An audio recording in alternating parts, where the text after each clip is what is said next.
Hello, this is укрлайф TV, and we continue our broadcasting from Kiev. And our guest today is Jonathan Parshall. He specialized in the history of Second World War, especially the Pacific. He is co-author of book Shattered Sword, Untold Story of the Battle of Midway. He is author of numerous articles on the Second World War. He has written for the Naval War College Review, World War II magazine, Wartime, and several other publications. He was historical advisor for BBC documentary The 20th Century Battlefields. He is an adjunct lecturer at the U.S. Naval War College. He has appeared on the History Channel, Discovery Channel, and BBC. Jonathan, hello, and thank you very much to be with us today. Thank you so much for the privilege of being here. I really appreciate it. Thank you. It is very interesting that you analyze Russia's war against Ukraine in comparison with the events of Second World War. It is unusual. Why you use this method? It's very interesting. Well, so I started out mostly as a Pacific War guy, if you will, wrote a book on the Battle of Midway. But for the past 14 years, my research project has been a new history of the year 1942, which is, I think, the turning point of the Second World War. So I'm looking not only at the Pacific, but all fronts, including the Eastern Front, obviously, Mediterranean, Battle of the Atlantic, the whole schmear. And so in the course of that research, obviously, I've become fairly familiar with what happened on the Eastern Front during that year. And there's a really sort of fascinating subtext of watching the Red Army come to terms with the Wehrmacht and transforming themselves into an organization that's capable of taking on the Germans. How did they do that? There's a lot of interesting stuff going on under the hood. So I'm very interested in how militaries transform themselves during wartime.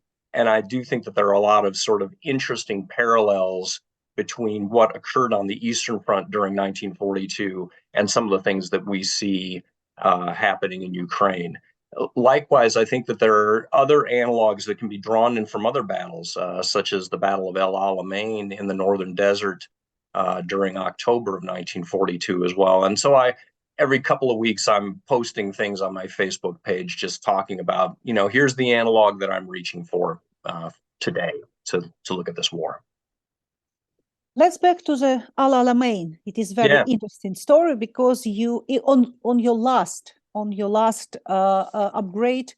update about the Ukrainian war, you speak in that Ukrainian counteroffensive is similar for this Alamein operation. I remember I tell for our audience that it was a battle of the North African campaign during the Second World War, in which British forces under General Montgomery defeated the North African Italian-Germany group in October-November 1942. And you compare our counteroffensive with this event. It is very interesting. Let's try to understand why. Yeah. Well, I think a number of us before the counteroffensive happened, there were a number of people in the optimist camp, and I would count myself as an optimist. We were hoping to see that the Ukrainians would punch through Russian lines, immediately get a breakthrough, initiate some sort of a mobile phase of this counteroffensive. We didn't get that, right? What we got and what we are getting is a continued series of sort of head-buttings around Zaporizhia as the Ukrainians are trying to chew through these defensive lines that the Russians have put in front of towns like Tokmak and down towards the Sea of Azov. And to my mind, that reminded me of Alamein, because in retrospect, the British look at Alamein and they, tremendous victory. It was seen as a turning point in the Desert War. But a lot of people don't remember that victory started out in an extremely bloody, frustrating fashion, that the British attacked against a German position, a German-Italian position that was heavily dug in behind massive minefields. And the first night's operations didn't go very well at all. They did not achieve their objectives in any location.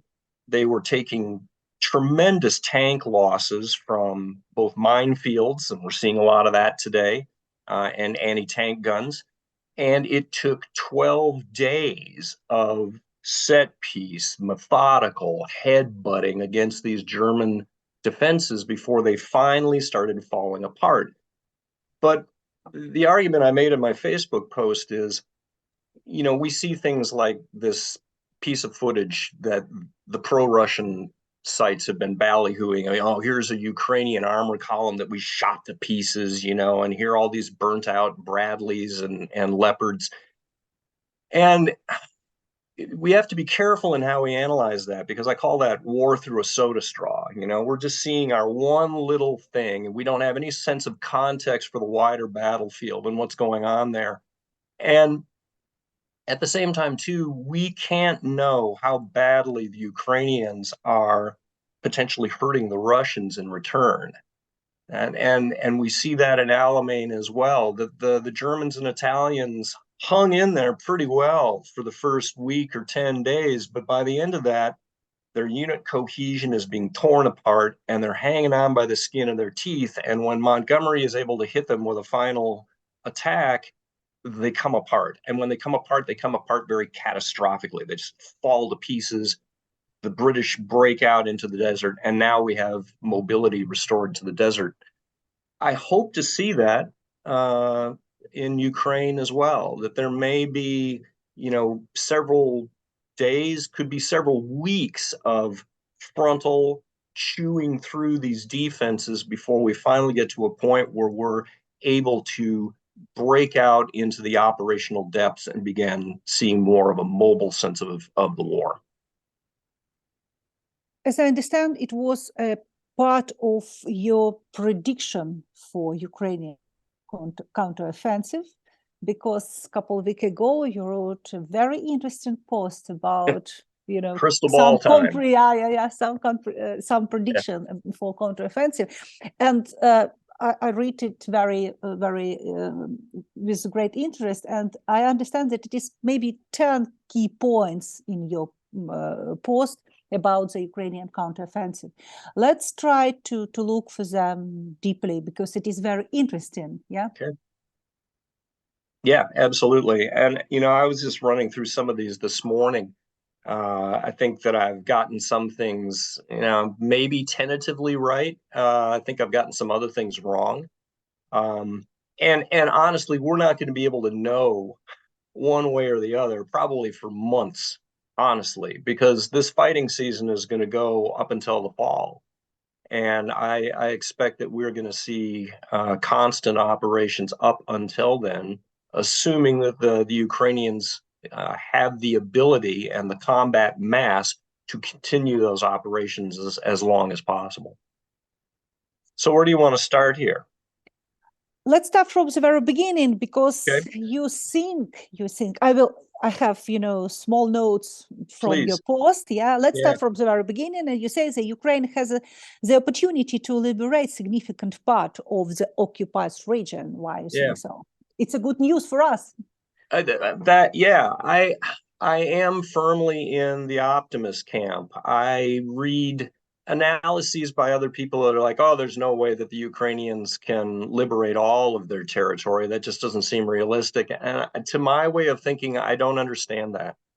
I feel that given sufficient equipment, sufficient willpower, and sufficient time, that the Ukrainians are in a position where, if they're properly supported, they should be able to beat a larger opponent. That certainly would not be the first time in history that that's happened. I'm not saying that that's going to happen. Wars are contingent. We have to see how these first series of operations go. But particularly with respect to Crimea, which, and I'm in sort of the camp with General Ben Hodges on this, that I see Crimea as really the strategic locus of this entire conflict. And Crimea is extremely vulnerable from a logistical standpoint. There's only two ways to get into that peninsula. One is through the Perekop Isthmus, which only has a single railway line running into it.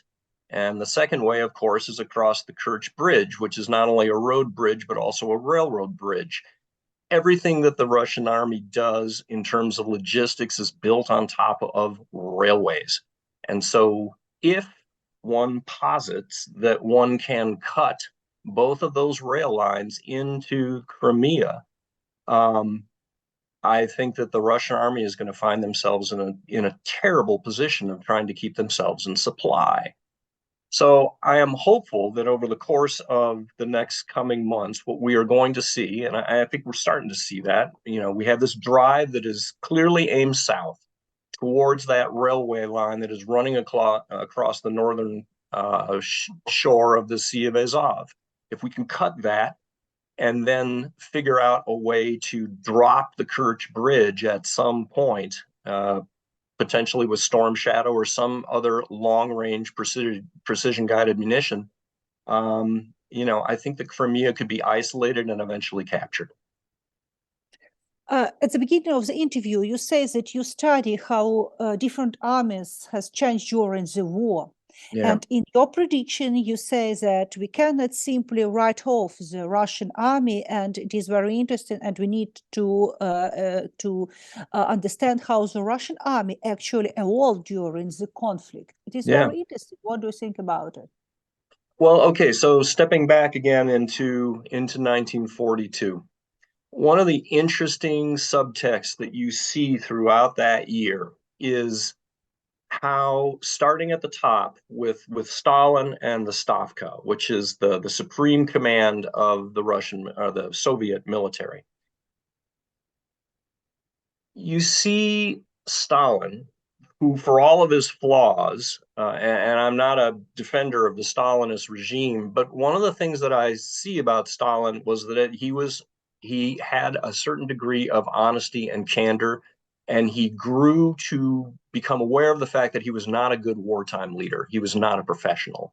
And so what you see happening during that year is Stalin loosening the reins just enough to allow professionals like Zhukov and Vasilevsky and Voronov and the other pros within the Red Army be able to do their jobs more effectively, and Stalin sort of stepping a little more to the rear and letting them do their thing. The other thing that occurs during that year is that Stalin and the Stavka make a brutal series of diagnoses around what is wrong with our army. And it's incredibly clear-sighted and honest. Here are the things we're decent at. Here are the things we're terrible at. How are we going to fix all these things and reassemble this force so that by the end of 1942, they're actually capable of pulling off an operation like Operation Uranus around Stalingrad, which wins that campaign? I don't see that in Russia's top leadership. I do not see the same sense of self-evaluation, honest self-criticism, and the ability to adapt their strategy and operations in an honest fashion to this new battlefield. Instead, what I see is a regime that is essentially the front man for a kleptocracy of oligarchs and organized criminals. That's what Russia is, right? Putin is not the same kind of wartime leader that Stalin is. He does not have the honesty to assess that he doesn't know anything about military operations. And he is constantly leaning on yes men like Shoigu and Gerasimov, who are telling him what he wants to hear, despite the fact that it's nonsense. And when he does get a person nominally in command, like a Surovikin, who's giving him the bad news that, we can't hold on to Kherson and we have to withdraw, Surovikin is eventually shoved to the sideline. So from a top-down perspective, we are not seeing within the Russian regime that same flexibility and self-honesty that we are seeing within the Stalinist regime. So I don't think that this is the kind of culture that is going to be able to fix its bigger problems. If we go down to the level of tactics, we do see that the Russians are adapting and learning. But, there's an old saying in military history that, yeah, you can fix tactics, but strategic problems live forever. And so, again, if the big picture leadership level isn't fixable, I just don't see how the war in the long term is fixable for the Russians. So, yeah, again, I don't think that the Russian army is adapting as quickly as they need to this battlefield. And certainly in comparison to the Ukrainian opponent, who, the Ukrainians have demonstrated that they are ferociously adaptable and very, very quick on the uptake of saying, oh, here's a new piece of technology. I'm going to use that, to solve this problem. I am hopeful then that because the Russians are more wooden and sclerotic, that they are just not going to be as successful on the battlefield, even in the long term. One more interesting question about the Russian army. It is a question of private military company, like of Mr. Prigozhin and something like that. What do you think? What is the role of such company? What do you think? Because we think that there are some problems in communication between private military company and ministry or military and Shoigu, for example. Yeah. Right. And what do you think? Is it important? Does it matter for something or not? No, I do think it matters. I think the fact that you have semi-private militaries within the larger Russian effort, because it's not just Prigozhin and Wagner. You've got Kadyrov and the Chechens, and there are other PMCs wandering around as well. This again makes it terribly difficult for the Russians to put together any sort of coherent, unified defensive plan. Because they're at war with themselves. And the analog that I would draw there from World War II is that you look at what was going on within the German military, where you had not only Luftwaffe field divisions that were being, raised and equipped by Hermann Goering, but of course you had the Waffen SS, which were siphoning off many of the best vehicles and, frankly, in many cases, the best personnel. This fragmentation of military power within competing power bases is a classic example that you see in a lot of totalitarian regimes, because if I'm the man at the top, I want to make sure that there are different cats within my empire that are all feuding with each other, because if I can divide them, I can keep them all under control. And so I think that from Putin's standpoint, does Prigozhin aggravate him? Yeah, absolutely. But Prigozhin also sort of sits as a counterweight to the MOD as well. He's reasonably comfortable, I think, to this point in having PMCs around, because they can do his dirty work for him, and he has deniability around that. I do wonder about Prigozhin's likely lifespan. I feel that some of his more recent remarks have definitely, he should not want to walk past any tall building windows. I can't see him living through this, but I think Prigozhin is looking towards a post-Putin world and thinking to himself, what happens if this regime collapses? Do I have an opportunity here to position myself as a political heavyweight within a post-Putin world? I think that's what he's looking to. But I think that's a very dangerous game for him to be playing. If we come back for Ukrainian counteroffensive, you say many interesting things about the motivation. That motivation matter. Yeah. Yes. Let's speak about motivation. How it's matter.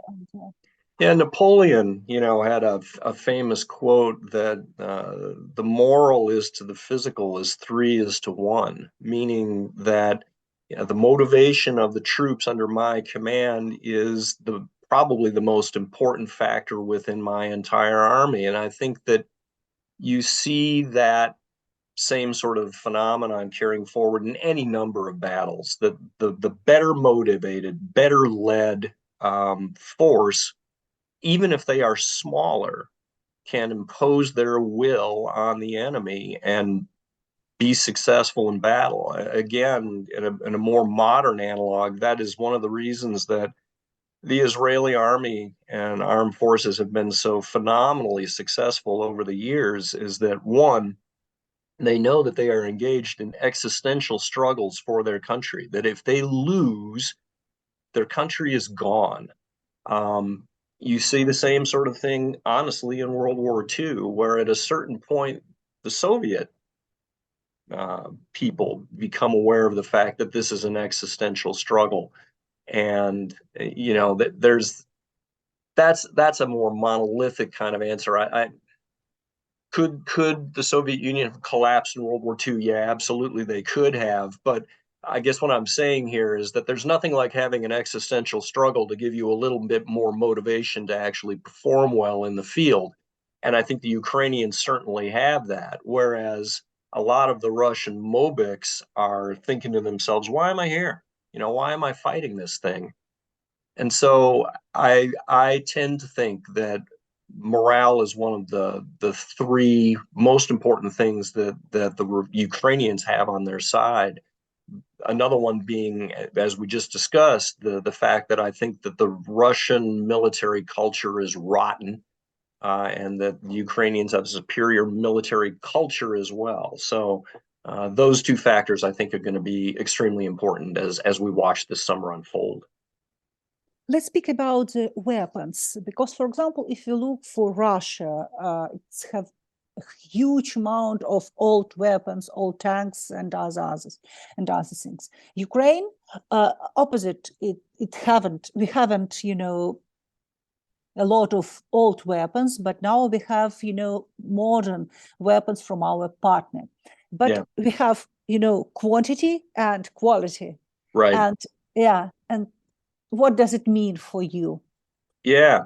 An interesting sort of thing that's going on within the Ukrainian military at this point is that really what we're seeing is almost two militaries. We've got an older style, post-Soviet, largely Warsaw Pact equipped military that is now beginning to transition over to a NATO standard military that has this bizarre menagerie of, a petting zoo of equipment. You've got Leopard tanks, you've got Challenger 2s, you've got Abrams, you've got French AMX 10s, you've got every 155 millimeter artillery piece under the sun. And obviously from a logistical standpoint, that is difficult. I would not want to have to be a Ukrainian maintenance sergeant, trying to figure out, okay, what am I repairing today? Is this a Humvee, or is it a French armored personnel carrier? Anyway, that's a problem from a logistical standpoint, but from a war fighting standpoint, Ukraine now has a small but growing park of NATO standard weaponry. And particularly when we start looking at things like infantry fighting vehicles and main battle tanks, I did say in my predictions here that I think that equipment is going to prove itself to be markedly superior to the equipment that the Russian army can field. I don't know that we've seen that yet, because among other things, because of the tank losses that the Russian army has suffered, they no longer really want to be using their tanks as tanks. They're using their tanks as self-propelled artillery pieces, which is an enormously wasteful, stupid way to use a tank. But they've been holding their armor back. And so what we're seeing in these first counterattacks, the killers for Ukrainian equipment are not Russian tanks. It's Russian minefields and Russian artillery. And so again, to go back to that armored column that got knocked out, what you see in the footage there is, okay, the Ukrainians lost some Leopards, they lost some Bradleys. A lot of what I see though are what we would call a mobility kill, which is The Bradley ran over a mine, blew its tread off, and now it can't go anyplace, and the crew bails out. The same thing happened with Leopards as well. They lost a track. A couple of things to point out there. One, those vehicles are still recoverable and maybe repairable. Two, in most cases, it looks as if the crew survived that encounter, that these vehicles weren't brewed up and burned out. They were not explosively disassembled in the way that we've seen any number of T-72s be destroyed over the past year. So in the sense of keeping those crews alive, yes, that Western equipment was superior to what we've seen in a lot of Russian equipment. What I'm hoping that we will see, again, is if we can enter a more mobile phase of operations, that the Russians then may be placed in a position where they are forced to counterattack, and that the only way that they can counterattack is to mount up their own mechanized columns and bring their tanks into battle as they were intended to fight and try to attack our tanks. I think if they do that, they are going to be very disagreeably surprised by the results. I think that a system like Challenger 2 or Leopard 2 has just got better thermal sights, better protected, and I think that they will be superior to their Russian opposite numbers if we ever see a fight like that. You know, your guess is as good as mine. Thank you very much for your next prediction, because it is quite important for Ukraine, because we are worried about our losses of, modern tanks and other things. But you say very interesting and important things. You say that you also predict that Ukraine will lose a significant amount of this Western equipment in combat operations, and Western supporters of Ukraine should now think about how they will replace the equipment in the future. And thank you very much for that, because it is quite important for Ukraine, Yeah. Right. Yeah, there's an Australian analyst who I'm incredibly impressed with, and I watch him religiously. He's a guy named Perun. And one of the things that he talks about in one of his more recent videos is, it's all well and good to get the flashy headlines about, oh, this is the new Western weapon system that got committed to Ukraine this week. But what I like looking at is, what's the pipeline look like? What in aggregate do we see in terms of commitments from the Western partnerships? Is that pipeline getting bigger or smaller? And so I'm hopeful that we will have sort of predicted up front that, even if this fighting goes well this summer, they're going to lose a lot of Bradleys. We've got a whole park of them sitting out in the desert here. We should probably start dusting some of those puppies off and getting them ready to go, because the Ukrainians are going to need more of them. I don't know what the status of that pipeline is. In general, if you look at aggregate dollar figures of aid coming into Ukraine, it's been very steady, and it's actually expanding. So I am hopeful that, again, we in the West have the will to sustain the losses that are going to be incurred, that are inevitable in this sort of a conflict. No matter how good Western equipment is, you're still going to lose a lot of it in fighting like this, and so we've got to keep that pipeline juiced up. I think that all of us remember the films about Second World War and about the counteroffensive during the Second World War. It means, tanks, many soldiers, huge battlefields, and of course, military aircrafts. It is important, for example, for many, many people for understanding. What do you think? Is it a problem for Ukraine to have counteroffensive without F-16, for example? Yeah, right. Good question. Yeah, well, we in the West, we have this whole notion of combined arms warfare, where, as you say, we're using combinations of infantry, artillery, armor, engineers, air power, the whole schmear, the whole spectrum. And that ain't the battlefield that we're seeing in Ukraine for either combatant. It's been really fascinating watching how neither side's air force is really able to participate actively over the battlefield, because the ground-based air defenses are just so lethal that they've pushed most of the aircraft out of the immediate battle space overhead. Do I think that the Ukrainians can be successful without F-16s and air support? Yeah, absolutely. Why? It is interesting, important. Yeah, the Russians have been successful in places like Bakhmut, if you want to call it success, just by using a combination of artillery and human wave tactics. It's amazing what you can solve if you don't care about casualties in your soldiers, and they're able to push things back. I don't think that we're going to see that from the Ukrainians. But I do think that with proper tactics and artillery, it is possible to punch through these defensive belts. I was very impressed. I saw a piece of footage just a few days ago it was about 8 minutes long, of drone surveillance of a small combat team of Ukrainian soldiers clearing a Russian trench complex. So we're talking two Humvees, two sections of infantry against probably 8 to 10 Russian guys in this trench complex. And they come in, the Humvees are laying down suppressive fire using 50 caliber machine guns. The two infantry squads are flanking left and right. They're using enfilading fire. And they're successful in taking this trench complex out. They kill most of the Russians in there. They don't take many losses themselves. So the message there is that it's possible to reduce these defensive positions. It takes time. They didn't just run right past it. They had to be very methodical in how they approached it, and then, levered the Russians out of one trench after another until they finally expelled them.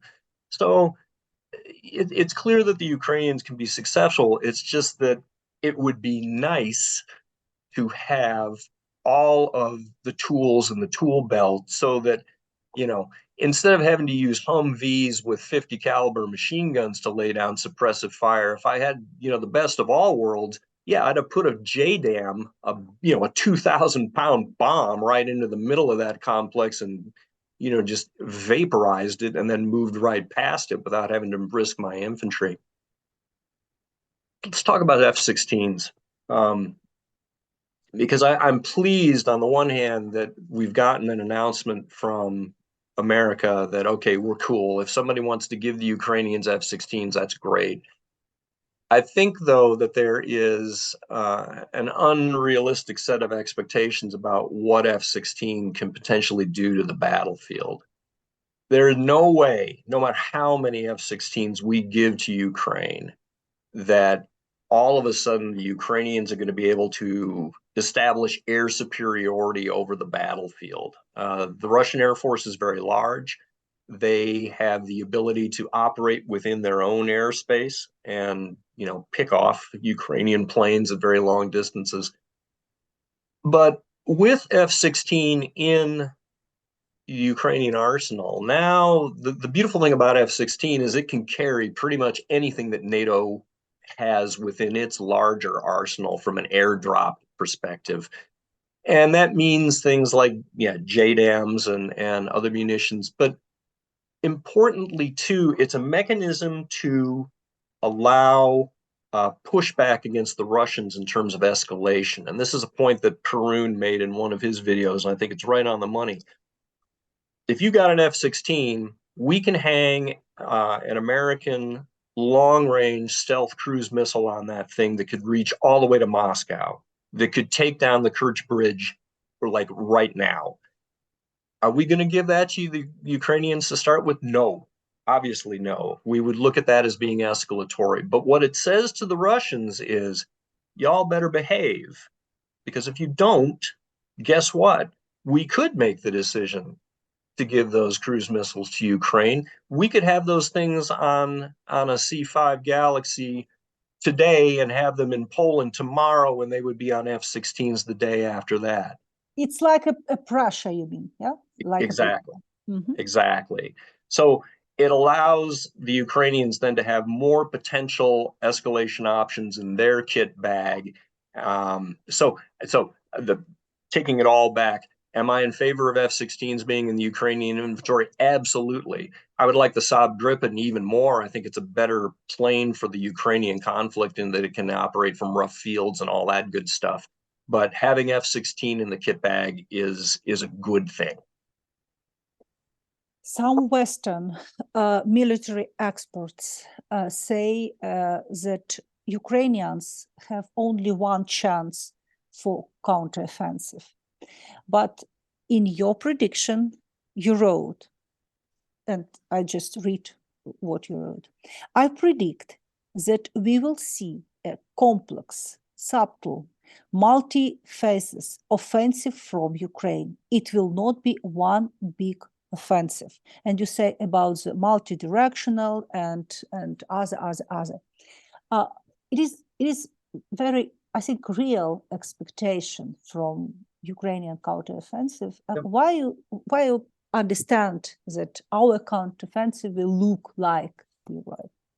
I think, first of all, I think General Zaluzhny has definitely demonstrated that he's on top of his brief and understands what he is doing as a supreme commander. I think that he has a recognition that you can't defeat the Russian army with just a single operation, that modern industrial nation states are incredibly durable opponents, that just hitting them once is not going to be sufficient to knock them out of a war. And again, going back to World War II, this is a characteristic feature of the Red Army in action, of what they called consecutive operations, where I'm going to hit the Germans here, and I'm going to hit them here, and I'm going to hit them here, and I've got this whole roadmap laid out for this is what the summer's fighting is going to look like.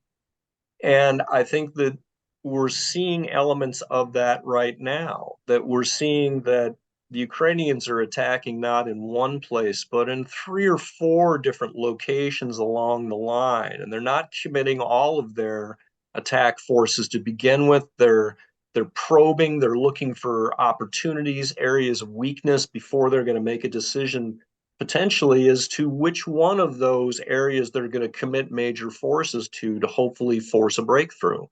I think that Zaluzhny probably in his back pocket has a whole array of contingency plans that if we see this happening, I'm attacking here, and then the follow-up operations will be towards this axis. Or if it doesn't go well here, I'm going to pivot, I'm going to attack there and see if I can do X, Y, and Z. I don't know what those contingency plans are. Obviously, the Ukrainian army has done a very good job of keeping operational security and making sure that I don't know, that the Russians don't know, that nobody, the Americans don't know even. But that's what I would anticipate seeing, that we're not just looking at, one and done. We're going to attack in June, and if it goes well, great, and we'll figure it out from there. My guess is that he's got a whole portfolio of things lined up that would take us probably all the way to October. One more interesting thing to compare with Second World War is Lend-Lease and support of our Western partners. Is it possible to make some comparison of this process? Absolutely. And there's Lend-Lease was incredibly important to the Soviet Union in World War II. They don't like to admit of that. Stalin during the war was very, very careful to try to downplay the impact of Lend-Lease on their war effort. Because, again, from the standpoint, if I'm a dictator and my whole political being is based on a cult of personality, the last thing I want to do is admit to the Soviet people that I am dependent on anybody. I'm the great man, So yeah, Lend-Lease was consistently downplayed during the war. And yet, if you look at a number of different facets of Lend-Lease, it was incredibly important to the Red Army.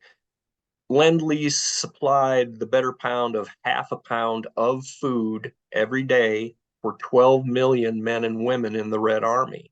And a lot of it was high calorie, important foodstuffs, tinned meats, spam and tushanka and sugars and lards and that kind of stuff. So that helped keep the Russian army or the Red Army in the field. A lot of trucks, and that gave logistical capabilities.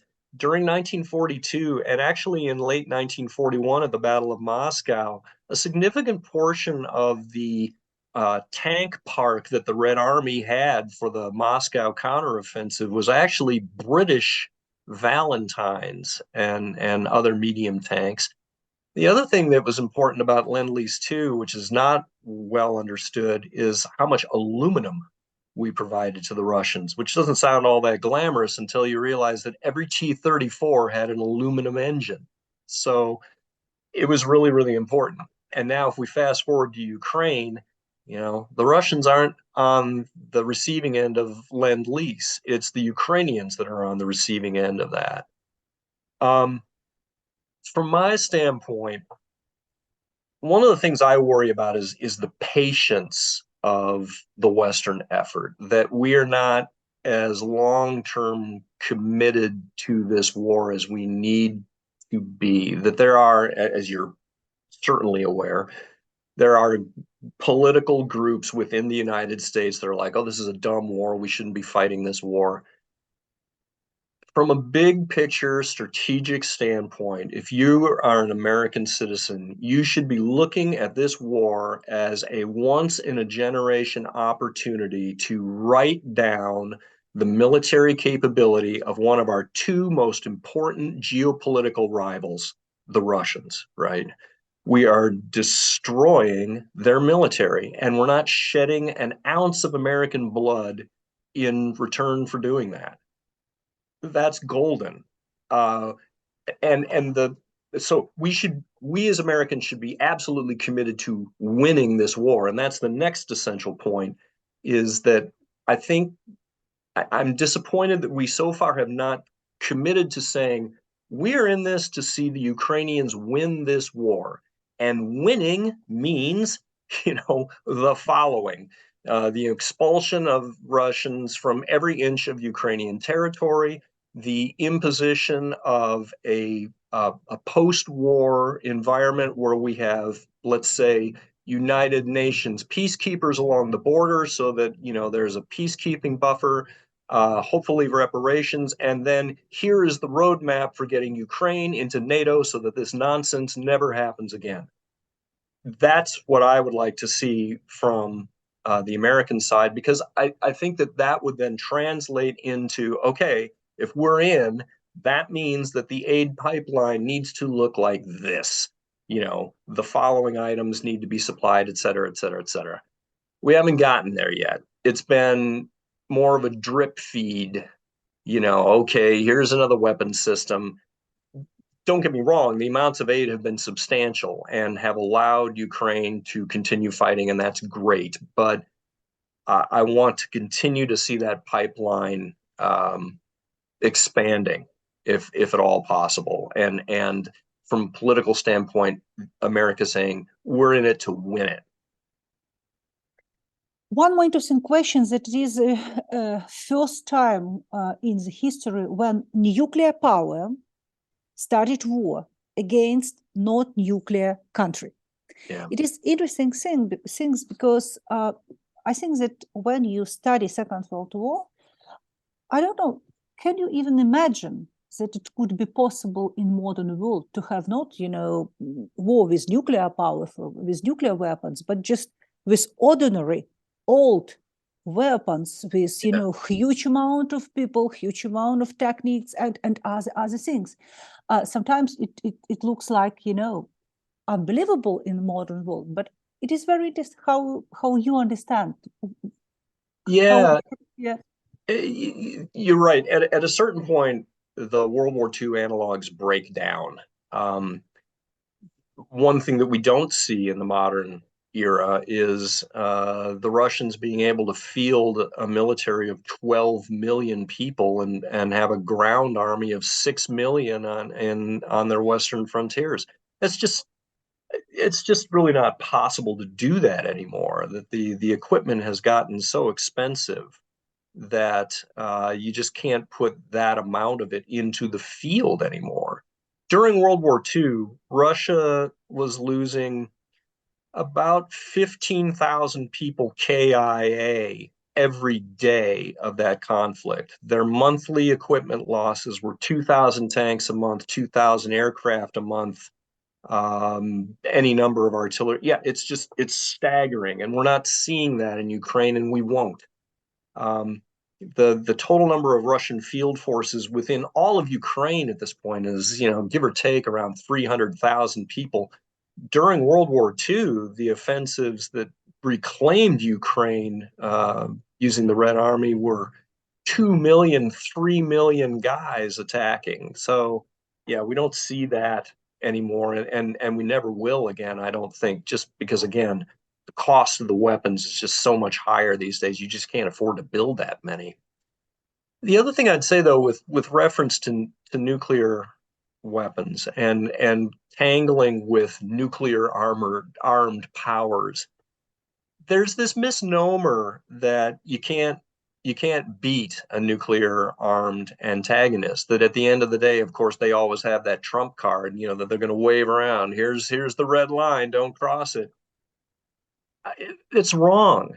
It's just wrong. I mean, has the US lost wars in the intervening 80 years since the end of World War II? Absolutely, we have. Did we go nuclear over losing in Vietnam? No, we did not. Did we go nuclear over losing in Afghanistan? No, we did not. And neither did the Soviet Union. So this whole notion that at the end of the day, the Russians hold this trump card that just automatically guarantees them a win in Ukraine is just nonsense. Do I think that that there are situations in which the Russians might use the nuclear card? Yeah, absolutely. I mean, if you're living in a fantasy world where all of a sudden there are Ukrainian armored columns advancing towards Moscow, well, yeah, of course. But within the context of this conflict, what we see primarily, and again, I'm riffing on Perun, who just released a fabulous video on this very topic 2 weeks ago, talking about where do we see the red lines in the Ukrainian conflict? Is the threat of escalation on the part of the Russians real? And he argues, and I think correctly, that if you look at what happens if we go over the nuclear threshold, that is terribly bad for Russia.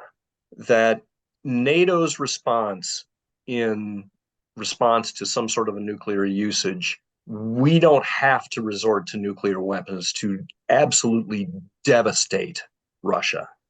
And so they would be foolish to move up that escalation ladder. And in fact, what you see is a persistent pattern of de-escalation on the part of the Russians. So every time, there's the threat of a new Western weapon system coming into this conflict, like main battle tanks. The Russians, oh, don't cross that line. Don't give them Abrams, it'll be bad.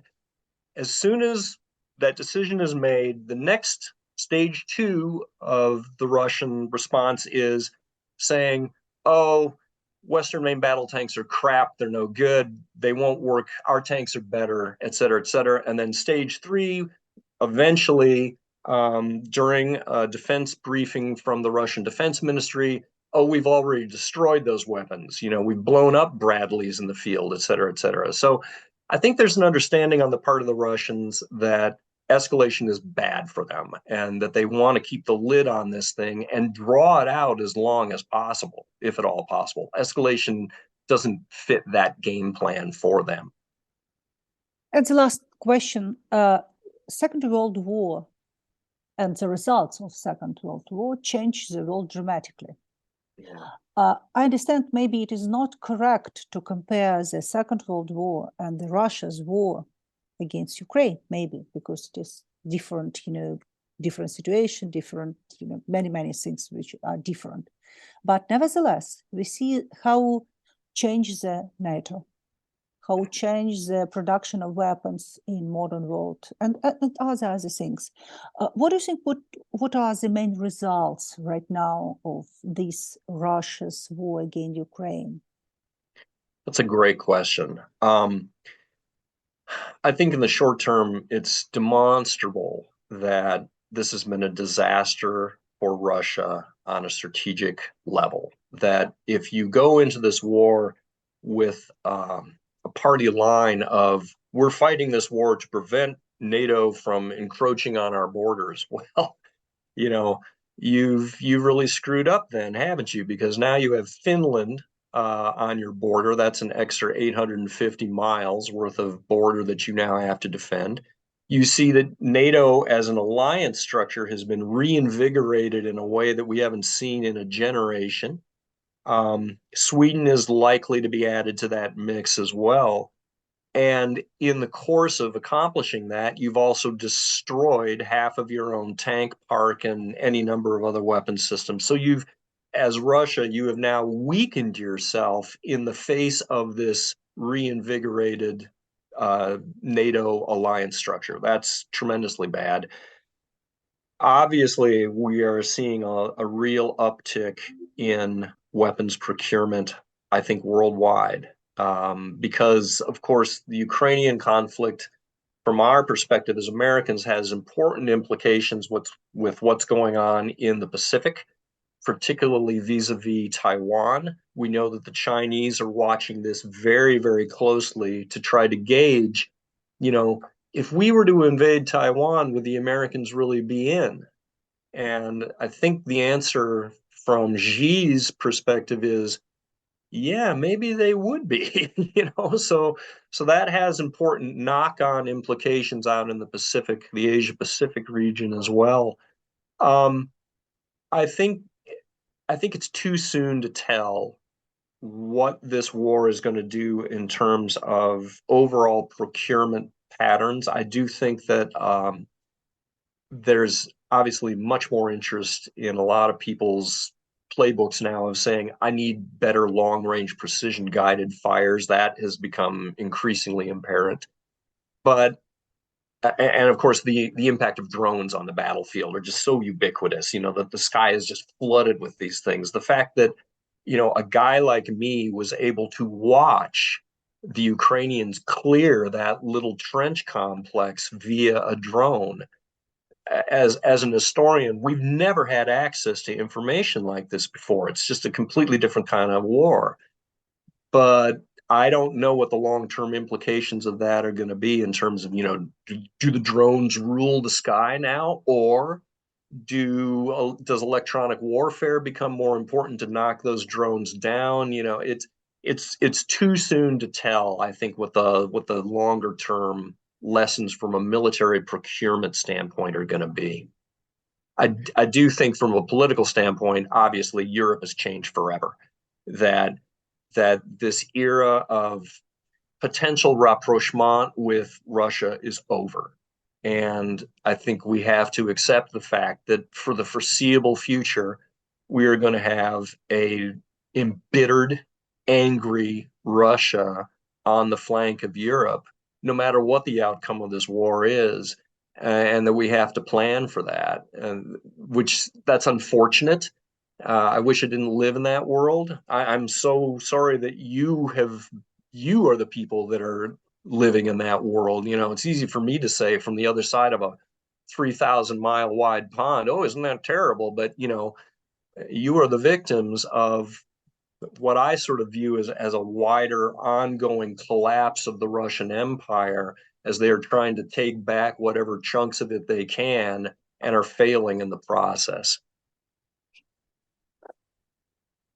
Thank you very much. Thank you very much to be with us today. Thank you. I really appreciate the time. Thanks so much for having me. Thank you. It was укрлайф TV, and see you.